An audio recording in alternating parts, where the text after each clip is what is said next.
Zoe, show me nga yung mga activities mo sa school. Ah, these are the things you did at school. What's that? This is my name, Zoe. Okay, and this one? This is the sun. It's sunny. What letter is this? Spring. Letter J. Letter J. Ang galing ah. Yeah. Ito yung mga first few activities ni Zoe sa school. What letter is this? And look, it's with a heart. Pupo. Mama. Walang pupo. Walang pupo dyan. What number is this, Zoe? 11. Number? 11. Number 9. Number 9. Then look at what I did. Oh, what letter is this again? J. J. J.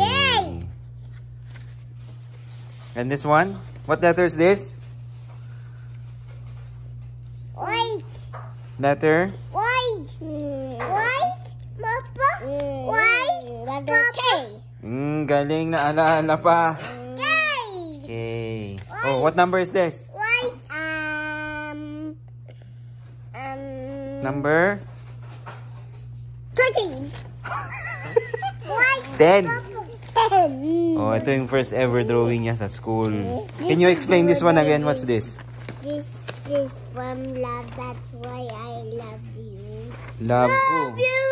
Explain mo sino yung mga nandun sa picture. Who are they? Me.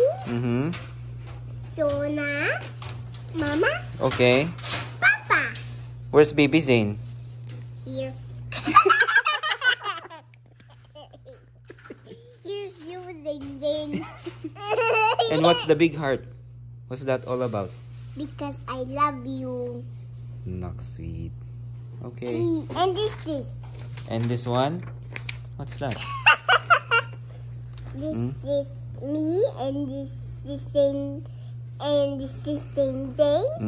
This is Papa, and this is Where's Papa? Where's Papa? Papa, and here's Mama, and here's Zane. Ganda ah. Zane on. Mukhang mga alien ah. Zane on. I'll teach you how to draw a person later. Yeah, good job, okay? Yan mga first activities niya. I forgot.